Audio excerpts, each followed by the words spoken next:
Job chapter 37. At this also my heart trembles and leaps out of its place.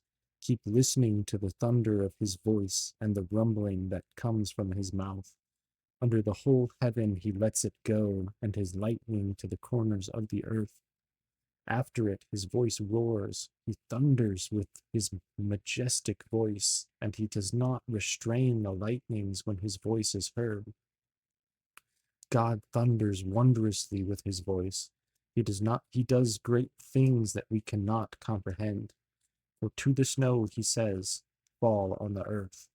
Likewise to the downpour, his mighty downpour.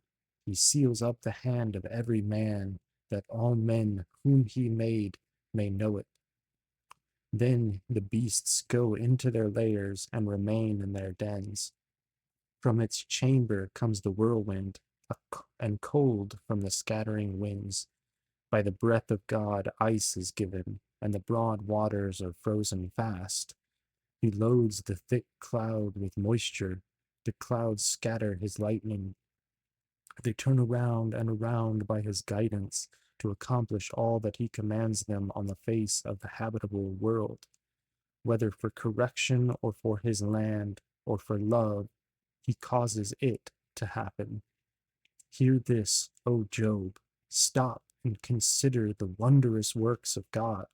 Do you know how God lays his command upon them and causes the lightning of his cloud to shine? Do you know the balancings of the clouds, the wondrous works of him who is perfect in knowledge? You whose garments are hot when the earth is still because of the south wind. Can you, like him, spread out the skies hard as a cast metal mirror? Teach us what we shall say to him. We cannot draw up our case because of darkness. Shall it be told him that I would speak? Did a man ever wish that he would be swallowed up? And now no one looks on the light when it is bright in the skies, when the wind has passed and cleared them. Out of the north comes golden splendor. God is clothed with awesome majesty. The Almighty, we cannot find him. He is great in power. Justice and abundant righteousness he will not violate. Therefore men fear him. He does not regard any who are wise in their own conceit. Then the Lord answered Job out of the whirlwind and said, who is this that darkens counsel by words without knowledge? Dress for action like a man. I will question you, and you make it known to me. Where were you when I laid the foundation of the earth? Tell me, if you have understanding. Who determined its measurements? Surely you know. Or who stretched the line upon it?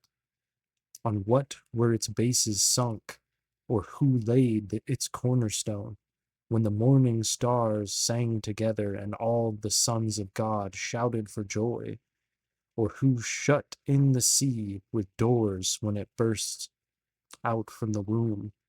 When I made clouds its garment and thick darkness its swaddling band, and prescribed limits for it, and set bars and doors, and said, thus far shall you come, and no farther, and here shall your proud waves be stayed. Have you commanded the morning since your days began, and caused the dawn to know its place, that it might take hold of the skirts of the earth, and the wicked be shaken out of it? It is changed like clay under the seal, and its features stand out like a garment. From the wicked their light is withheld, and their uplifted arm is broken. Have you entered into the springs of the sea, or walked in the recesses of the deep? Have the gates of death been revealed to you, or have you seen the gates of deep darkness?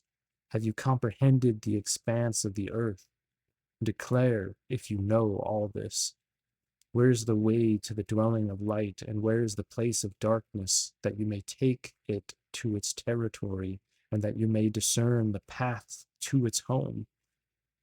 You know, for you were born then, and the number of your days is great. Have you entered the storehouses of the snow, or have you seen the storehouses of the hail, which I have reserved for the time of trouble, for the day of battle and war? What is the way to the place where the light is distributed, or where the east wind is scattered upon the earth? Who has cleft a channel for the torrents of rain and a way for the thunderbolt, to bring rain on a land where no man is, on the desert in which there is no man, to satisfy the waste and desolate land, and to make the ground sprout with grass? Has the rain a father, or who has begotten the drops of dew? From whose womb did the ice come forth, and who has given birth to the frost of heaven? The waters become hard like stone, and the face of the deep is frozen. Can you bind the chains of the Pleiades, or loose the cords of Orion? Can you lead forth the Mazzaroth in their season, or can you guide the bear with its children? Do you know the ordinances of the heavens? Can you establish their rule on the earth? Can you lift up your voice to the clouds that a flood of waters may cover you? Can you send forth lightnings that they may go and say to you, here we are? Who has put wisdom in the inward parts, or given understanding to the mind? Who can number the clouds by wisdom, or who can tilt the water skins of the heavens when the dust runs into a mass and the clods stick fast together? Can you hunt the prey for the lion, or satisfy the appetite of the young lions when they crouch in their dens or lie in wait in their thicket? Who provides for the raven its prey when its young ones cry to God for help and wander about for lack of food? Do you know when the mountain goats give birth? Do you observe the calving of the does? Can you number the months that they fulfill, and do you know the time when they give birth? When they crouch, bring forth their offspring, and are delivered of their young ones become strong, they grow up in the open, and they go out and do not return to them. Who has let the wild donkey go free? Who has loosed the bonds of the swift donkey, to whom I have given the arid plain for his home, and the salt land for his dwelling place? He scorns the tumult of the city. He hears not the shouts of the driver. He ranges the mountains as his pasture, and he searches after every green thing. Is the wild ox willing to serve you? Will he spend the night at your manger?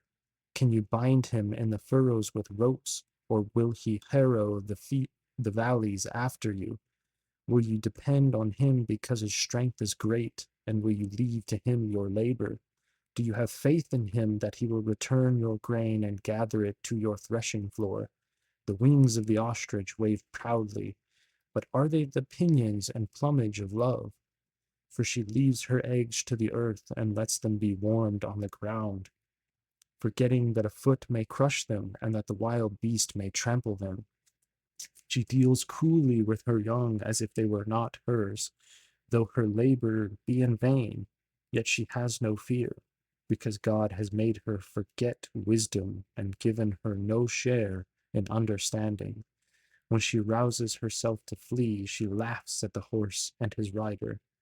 Do you give the horse his might? Do you clothe his neck with a mane? Do you make him leap like the locust? His majestic snorting is terrifying.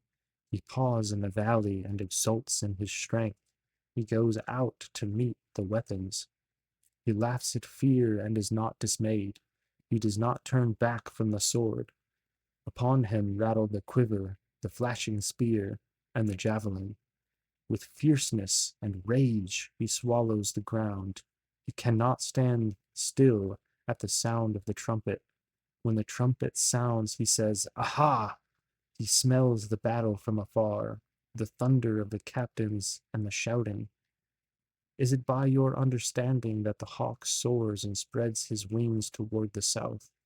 Is it at your command that the eagle mounts up and makes his nest on high?